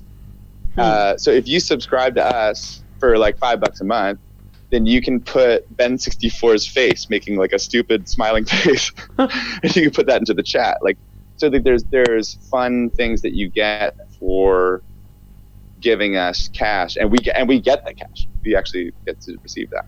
So, right. Yeah, Jared and I were cool. Jared and I were to make money. Yeah. Jared and I were talking about Twitch a little bit, and we were saying, what were we talking about, the girls that we're practically nothing that play video games and they make money off of it? Yeah, that was a while ago. Yeah. We were talking about, I think that was, we were talking about Twitch streamers. It's like someone was talking to us. I forget who it was. We had somebody on. They were talking about, like, it's like titty streaming. Basically, they're just sitting there basically with half a shirt on, just like playing video games, and the guys are just watching them play video games, and they're making like thousands of dollars. Like, it's crazy. Oh yeah, and it's wild. Like, it's wild how much people are into this medium. But you definitely see where I mean, like, you see where all the attention goes and all the energy goes, and it's mostly to hot chicks or already famous people, which is kind of, it's a little bit disappointing for the new guy who comes in. He's like, oh, these guys are just playing video games, they're making all this money, like, how can I get in on this? You're like, oh, dude, like, you're not gonna make it. You're not making money. no one really wants to watch somebody play video games. Like, I do. I think it's awesome. Like, well, right, but like, you don't want to just watch anybody. Yeah, you want to watch. Yeah. Like, I guess that's what I meant to say. Like, you don't want to watch anybody play video games. You want to watch somebody, and sometimes that's like finding a personality that you relate to, or sometimes it's finding a pair of tits that you just think is really great to look at. And I think that's where a lot of the money goes. And that's too bad. But whatever. It's 2019. Cool. 2019. You can get some tits. Yeah. Go on. No, it doesn't sound good. Yeah, I'm into it. And so, I mean, we found a little bit of success on Twitch so far. We're trying to grow it. Like, if anyone is into Twitch, like, it's really cool. But what I find is a big barrier to entry is that because it's a whole new social media website, like it's a whole new place. So a lot of times when people show up and they're like, "Oh, I have to sign in," and then they're like, "Oh, what do I?" And they're like, "You can log in as your Amazon Prime account, or you can log in as your you should register as this account," and then and then it's like, "What about your credit card information? Like, do you want to skip this?" You're kind of like, you know what? Fuck it. Like, I don't want to I don't want to sign up for another thing. And I find there's a big barrier to entry there. And so, I like to say to people, like, it doesn't matter if you sign up, if you don't want to give us any money, like, I don't care. Like, I hope you come and hang out, at least, like, watch it.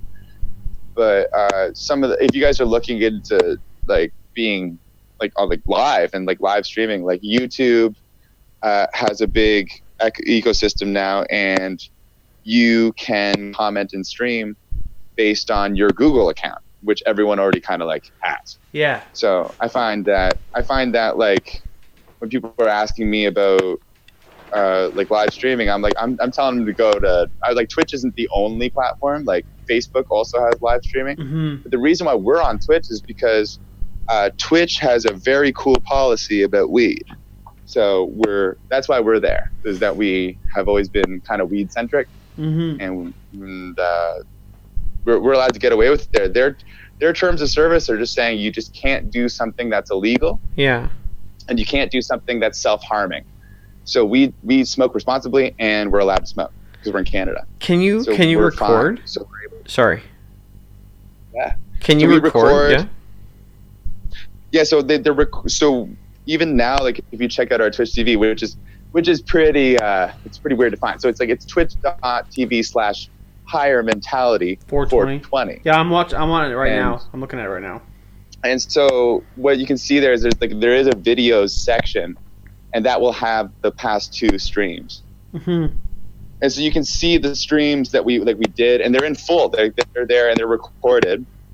When you become like a Twitch partner, they leave them on for longer or whatever. So it becomes it's such a weird process and long. But what we do specifically for recording is that we record the whole thing as we're streaming anyways, like just onto our normal computer. So I have all the footage. So I have it's crazy because our stream is usually around 6 hours long. Whoa. We just go all night. Wow. And so we record it all. So I have 6 hours times 46 streams, I think it was. So I have lots and lots and lots and lots of content sitting on a drive. Wow. That's 276 what we do is we put them hours. into little. That's a lot. That's a lot of hours. It's 276 hours. So what we do is we take little minute clips of them and we turn them into funny Instagram clips. I put subtitles on them. They're really funny. I hope you guys can check it out on Instagram. Yeah. But what we hope to do in the future, and what we've kind of been prototyping and what we've been editing during this winter break, is an 11-minute YouTube format, where it's we just take the best parts of each game and narrow it down to just 11 minutes of just funny or interesting or good gameplay or whatever. And those videos will come out on YouTube, and those that we're going to go back to that kind of YouTuber kind of classic mentality where it's one video every week or whatever. So and we'll add that to the live stream schedule also. Yeah, that's interesting. That's all coming up. It's we're actually planning in the new year to start doing video as well. We've been doing audio for over a year now, just doing podcasts. Like I said, this is our 34th podcast, and we've been doing it since last October. But we're thinking the new year. Right. What were we thinking? We're thinking we might do either go live video or just record video, as well as our audio portion, because we can do both. I have a laptop running right now that's recording this audio, and I have a mixer. And with the mixer, I also have a separate audio out. So it's basically an audio mixer that you would use for actually that what you guys would actually use if you say you had an extra vocal, or if you had an extra couple guitars or mics that you could use. It's just a little monoprice mixer, just a little guy, but it's nice to be able to control the audio with. But we can actually have a separate out, so we'd be able to record through a separate computer that was going to hook up to a like a camera, have a camera set up, and then maybe put like a TV on the wall in the back, so it would have your logo on the back, and then it would be recording us talking to you, and your picture would be the picture behind us, and we record it like that, as if it's kind of like a news desk type idea. I kind of like that. I've seen a bunch of podcasts do it like that. Yeah, I can definitely, I can envision that, and I think it's good, and I think sometimes seeing it helps, and like I would never like I was like in like I love podcasts audio because of sometimes you're able to like listen to it like on like in the car. Yep. Like, I think like a lot of people listen to podcasts when they're on the way to work or whatever. Yeah. Yep. And like never lose the audio, but like man, like when I can see you guys, like it makes it easier to like really like it makes it easier to jump in and like feel like you're like there with you when you can see the guys talking. It's it's the facial expressions. It's a great idea. Yeah, it's the facial expressions sometimes that make it even funnier than it already is. Yeah. Yeah, and I'm sure also too, like as you're speaking, like your hands move or. Yeah. Well, it's kind of sometimes too. It's cool like if nobody can see us talking, because Ernie and I can like say, okay, you can ask the next question next, and no, I'm asking the next question next. Or we flipping each other off because it's like that was a stupid question. Yeah, I'm like what the, or I'm like back the fuck up. You're so loud. Just like it's cool that people can't see that portion of our podcast, but like, oh man. Maybe if you start doing the video, don't stop doing that. Oh no. That's pretty funny. Yeah. But you're just like pointing at each other, like, no, you go. Yeah. We're just like back and forth. Hang on, I want to ask a question. Stop fucking. But we do that. Nobody can hear it. Yeah, we should keep that. That's for sure. Yeah, I like that idea. What I gotta ask? I like it. Yeah. So what type of camera are you guys using to record your audio through? Did you have like a secondary, like an actual camera? Because I noticed like you guys have like a green screen and. Yeah, we have a green screen. So what we do is we use we have like a Logitech. I think it's a Logitech web camera that's it's a 4K camera that can shoot in 4K and 60 frames per second. Oh wow! And then we just downscale it to 1920 1080 because we make ourselves so small on the screen. Yeah. And we found with that is that like it gives like a really, really, really good look. It looks like really cool and clear. But that's all because of just like it's a really nice camera that could shoot in 4K and probably kind of disappointing 4K, but because we make ourselves so small on the screen and we downscale it a little bit, it's super clear. So it might look like we got some like really good gear, but it's just it's just finding the gear that you can afford or get, and then just like kind of spending a little bit of time on the internet and figuring out how to make it work for you. Well, that's the thing though. Like Jeremy and I were discussing that. Oh really? Well, that's not bad. Jeremy and I were discussing this. We were saying, it doesn't just because you got fancy shit doesn't make you fancy. Yeah, exactly. Like we've heard from the grapevine, like not to promote ourselves, but people have been on the podcast and been like, "Yo, man, so I was on like this really, really fancy podcast like a week ago, and they had all this fancy stuff in a fancy room, and they had like maybe a promotional team behind them, but it wasn't real. Like it wasn't a real conversation. Yeah, it was just very one-sided." But I was like, oh, and then he said like our podcast was like, we just hang out. Like it's the same thing like your Twitch thing. I watched your guys' video. We like it feels like we're just all hanging out. You know what I mean? Like the people that are watching are like, this is so cool. Yeah. Yeah. We on purpose like very much wanted to make it look like that. And when we got into like designing what it would look like, like there's overlays that you can like buy.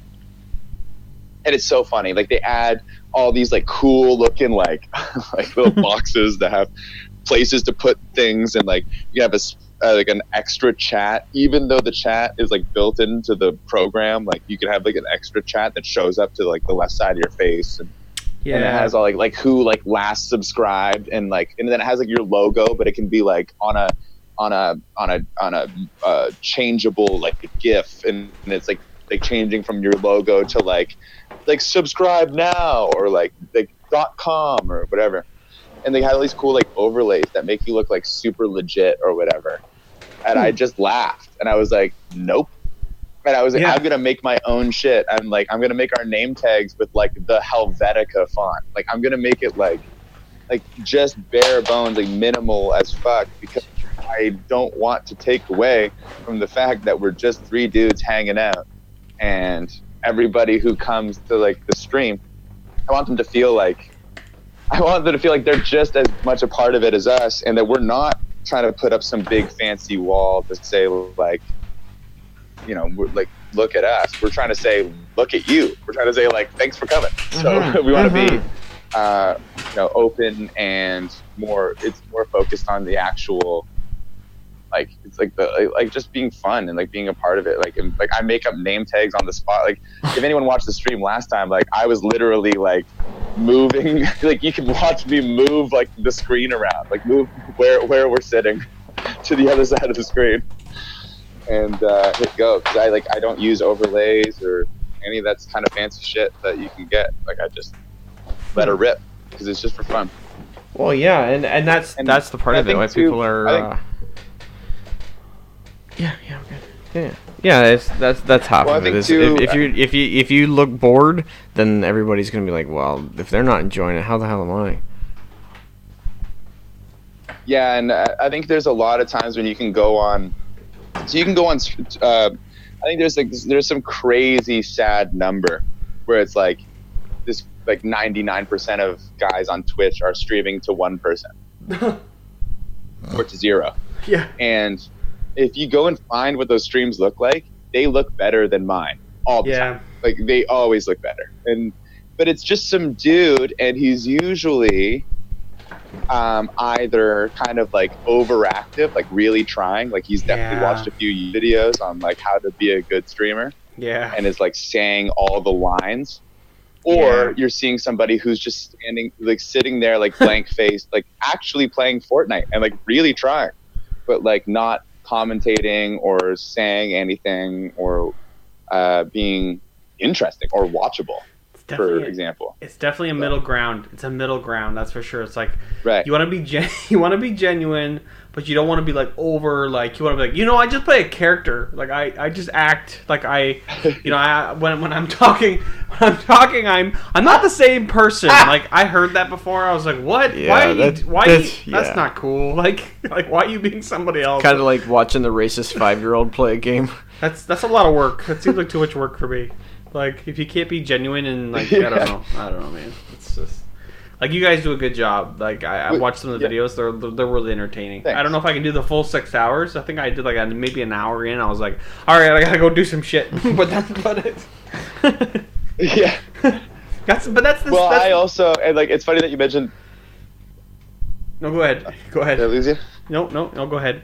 Yeah. So one of the things like when I love that you mentioned the characters. Like I actually like I do characters sometimes on the stream. So like I'll leave the stream because you're saying, you know, it's 6 hours. It gets boring. Sometimes, especially when it's like late at night, like I'll leave the stream and come back as a character. I have a few characters that I've done. One of them is Godbud 91. And Godbud is like I wear all white and like sunglasses, and I'm like a SoundCloud rapper. And I actually did a whole a quick side note for that was like Bong Mansion. We had a chillest dog competition, and so we had like a dog competition, but not for like best in show, but like for like chillest dog. And so I did the whole thing as Godbud because I was the reigning defending champion because I'm the coolest, like I'm the chillest dog. Like so I do this whole like mumble rap thing, and like so I do that on the stream, and sometimes I'm like Cowboy 99 or like one of them was Stepdad Neil, which the viewers all declared that he was the worst character because I would just act like somebody's stepdad, and they didn't think that was very funny. Oh my god! And I'd be like, some of you might think of me as Jordan's stepdad, but it's just me, your friend Neil. And like they did. Get the fuck out of here, Neil. And they hated it. They didn't think it was very funny. But it's at least interesting or something weird or something new. You should play. You should do the. So there is a Karen. bit of chaos. Oh, that's a good one. See? Like Fucking the Karen fucking like, Karen. just gotta speak to the manager. Fucking Karen. Oh, here comes the haircut. We know what's gonna happen. Oh Yeah. my God. This game is not fair. Fortnite is not fair. This Fortnite has to stop. Who's in charge? Don't you kids have homework? I want to see who's in charge. You have kids homework. Yeah, I want to talk to your manager. Seriously, yeah. The Mick manager. But yeah, we find that. Yeah, so we. Yeah, like I love the little character thing. Karen should come in. There you go. Yeah. See? There you go. Get somebody. Get one of your That's like. an idea. Yeah, that's a great idea. We're an idea. Well, and then machine. it's like, but we have the characters, or like we have that kind of stuff. But like we also like one of our like kind of catchphrases is being like we say this operation's off the rails. We always say this has gone off the rails. And it's kind of like when we recognize that like the format is broken. Now we're talking about the wrong stuff. It's all over the place. Like the stream's not working. We're losing connection or coming back. But we like to kind of keep people like in the loop with that. Like I always found that, and I do this when I'm performing too. Like I was playing a show the other night with my acoustic guitar, and like my guitar was out of tune, and like my string broke, and it sucked. And I was playing a song. So I was playing a song, and it just it sucked. Like it just sounded bad. So halfway through it, I just stopped playing, and I just look at the audience and I go, "Okay, enough of that shit. That sucked." And they all start clapping and cheering. Like, they're like, "Yeah, that like you know what I mean? Like it did suck." And I was like, "Do you guys want me to tune my guitar and play a different song?" And they were like, "Yes." Like, and so like I find that it's really easy to sit there with your overlay or like nice equipment and then act like nothing's going wrong and pretend like you're putting on this perfect performance and you're expecting people to come to you, where it's like, I am not afraid to say like, I don't know how any of this works. I'm sorry, but I'm just like you. And why don't we just hang out for a couple hours? And like I don't ever expect anyone to come in for the whole 6 hours. Just come in for a bit. But like you might come see us. Like we might be like we might be like doing the thing. We might be talking about subscribers and doing the thing. Or you might come on and like we're so fucking high and we've lost it. One of us isn't even on the couch anymore. Like we're all over the place. And but either way, it's like it's always real, and it's always like we're always letting people in on it. It's not an inside joke. It's not, you know, it's there's no walls. That's awesome. That's awesome, man. But I always wonder sometimes, like, sometimes like as an artist, like whether being available all the time in such a way is valuable, because I think a lot of times like artists can like develop a mystique or something by not being so available. And people can kind of apply their own personality traits to the artist, like. And so like, but I have always kind of gone on the idea that honesty is the best policy. People, like, if you open up to people and just show them who you truly are, then usually they're willing to relate to you back and like make that connection. So I kind of apply that to everything. So that's we're the same way. Like with the podcast, even like a couple weeks ago, we lost a podcast. Actually, you know Evan from the Evan Show. Do you know him? I do, yeah. Yeah, so we had Evan on. We had Evan on a couple weeks ago, and then we did the podcast. It went awesome, and then for some reason, our computer just completely deleted the whole episode. And we did like 2 hours, and we're like, oh fuck. And then I had to go back to Evan and say, hey man, wow. I know I said I was gonna post that episode on Friday, but like our computer just totally till this day we have no idea where it went. Not a clue. But we posted it online, the podcast, the Instagram, saying, "Hey guys, sorry, we were gonna have an episode out today, but it disappeared. Like it's gone." So fortunately, we're always double booking ourselves. Most of the time, we're like back to back. So like for instance, like this podcast is being recorded like 2 weeks before it's going to be released, kind of thing. So we're ahead of the game usually all the time anyway. But I just told everybody, I'm like, sorry, it's gone. And then I had to contact Evan again. He's like, yeah, man, I'll come back on, no problem. But, it happens. And that's a cool way to do it, because I don't think anyone can really blame you guys for how that went down, because it's not a mistake. It's it just happened, right? Like, and I think that sometimes when people kind of admit that, like, oh man, like it just didn't go my way today, when you can say that to somebody, like a lot of, like, everyone can relate. Everyone's had that bad day at work, and and it's not to say that entertainers or content creators don't have that same affliction. That would be a crazy idea. Yeah, but it's so crazy to think that you guys have like an episode every Wednesday and it's live, and you guys just hang out, and it's like, it seems like you guys have fun every single time. Is that you agree with that? We do. Well, we definitely have fun every single time. It sometimes doesn't start out as fun. Like having a Wednesday show. Do you guys do always Fridays? Every Friday. You guys do always Fridays when you're recording? Yep. So like, I don't know if you guys get the same feeling, but sometimes like when you do it that way, like not every Wednesday is the same. So like a Wednesday can be really full of a lot of stress, or maybe something can happen. Yep. And no matter what, that show, like that stream is going to happen, because we promised our viewers, even if there's only 10, we promised them that, and we're not going to let them down. So sometimes when you show up, you're like, oh man, like fucking I don't Wednesday. really feel like yeah. I don't really feel like playing video games with my friends right now. I'm going through a lot, or I'm going through a video game. I don't want to play video games with my friends right now. Like people are expecting me to like get some work done, or whatever it is. Like it can kind of get to you. But the thing is that when we sit there together, like after, you can't even be mad. Like after 10 minutes, like we just start to get into the groove and kind of feel the energy in the room. And so like, it's been really great for me, especially because I've been so busy with everything, with all my different projects, or now, especially because Bong Mansion's kind of like over, a lot of people are messaging me asking for their videos and all the footage that they were there to make. And so I'm getting a lot of like messages of people who are like, like, dude, like I'm waiting, like where's all this stuff? And I'm like running around with my head cut off, like stressed out, trying to make some stuff happen. But then it's like Wednesday comes around and I'm like, well, I have no choice. I have to hang out with my friends and play video game.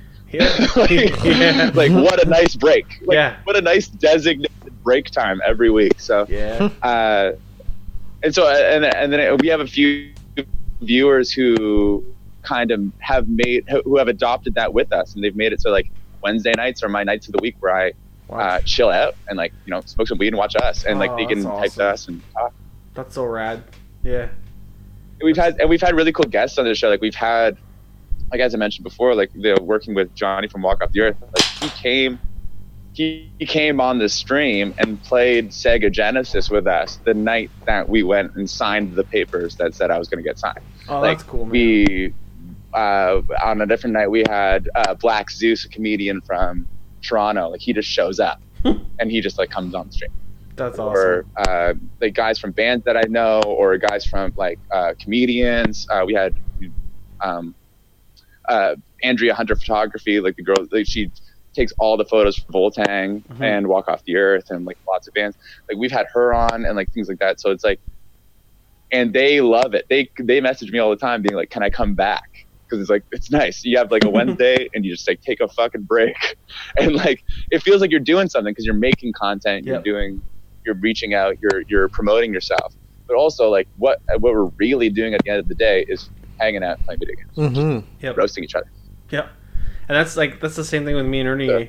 It's we're brothers and we're busy. Like we do it every other week, every other Friday, and it's just our time to we're like but maybe like 2 or 3 hours before the podcast runs, we're like, hey, you want to go get a pizza? We'll go get a pizza. We'll drive around. We'll get coffee. We'll watch like some like YouTube videos that we thought made us laugh, and Ernie will show me some music that he's into. Like before the podcast, like we just kind of hang out, and then we do the podcast and we hang out with somebody who's like really cool, and then we learn a bunch of new stuff, and then afterwards we're just like, you want to go drink a beer? He's like, so it's like a whole thing. It's just like a every other Friday designated, like you said, like a designated time where we just chill out and put out some content, make some content, and then eventually put it out, I guess, is like hopefully if it saves. Yeah, exactly. Yeah. And fuck. Yeah, if it's safe. Well, and if it's good, but if it's a good experience for you guys, Yeah. then it's a good experience for everyone who's listening, right? And it's got to be that, like, that does translate, no matter what it is, because if you're having a good time, then I mean, other people will have a good time. It's magnetics. I don't know. Like, Yeah. I feel like that's a. I don't know. I watched The Secret or whatever. Shit. My mom made me watch that. So I read that book. I read the book. It's okay. You read the book? Yeah, I you read the did. book. Yeah. Positive. Look at us attracting more content creators who are, you know. Yeah, man. Lovely. all about It's connecting. Yeah, I agree. yeah, and yeah, so it's great. And to pump tires and stuff, or like, you know, it's a lovely conversation with you guys. Oh, thanks, I'm man. having right now, so it is good. Yeah, we've never So, even. So you know, we like, did, it's- sorry, go ahead. As I interrupt you, where are we going? Lovely Yeah, conversation. whatever you're doing is working. Yeah, we don't really. Sometimes we like yourself. We've never really met. We haven't really talked. We just chatted a little bit on the Facebook chat or whatever, getting to know each other, and then we, figure out the details. But like a lot of people, we just come on and like we don't really know them, and we just like, hey, like they message me, or I find out from someone about, like a person wants to come on, and then we make it happen, and then we don't really know each other, which makes it cool to just like learn and talk and just hang out, and we just always appreciate people coming on. And thanks, man, for saying that. Appreciate it. Yeah, and thank you so much for having me. It's been so great. Yeah, man. Well, we like promoting interesting and just new people that, like you say, that we've never do things that we've never done before, that we know nothing about, and it just makes for a really interesting conversation for us and for people listening. We're kind of selfish in a way because like we just talk to so many cool people, and we just learn so much every time we talk with people. It's like we just keep getting this like we're in a way that's just for us in a weird way. Yeah. It's just in a weird way. Enjoy the ride, my friends. Well, you know what? Yeah, because if that's the journey, then like all the power to it. Like if that's even if that was all that you got out of it, like that's a valuable experience every day of the week, or I mean every other Friday, you get to feel that kind of way and feel like you're able to get learning and doing new things and like talking to new people. Like a lot of people don't have experiences like that built into their lives, and I would encourage them all to kind of find something that does that. And that not for everyone will it be a podcast, or not for everyone will it be like a Twitch stream or a band. But I found that like when I had mentioned a little bit before that I had moved away to Vancouver, and I was in a very different place, in a very different kind of state of mind, and I stopped having that kind of moments that I used to have when I was with my band, like going out to the scene and like seeing people and meeting them and learning about them, kind of the same way as your podcast works.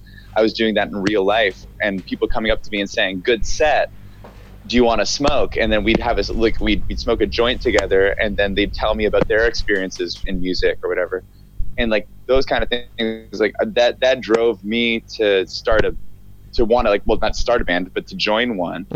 And in the way of like finding kind of like a club, like making like a little a group where we were pushing ourselves to have new experiences and making music or whatever it is to kind of connect with ourselves and find your own artistic voice, and then go out there and meet other people.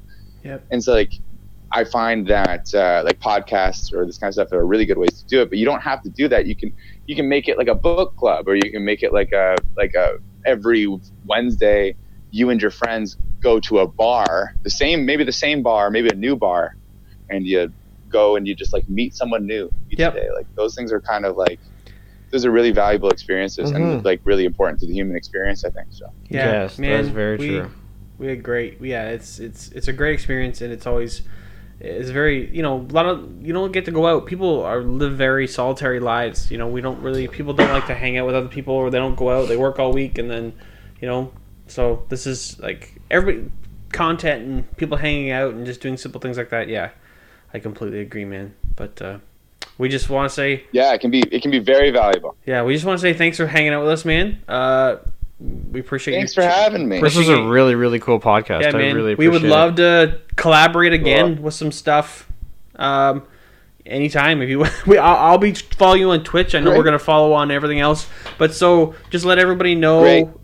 where they can follow all your stuff. I guess. Yeah.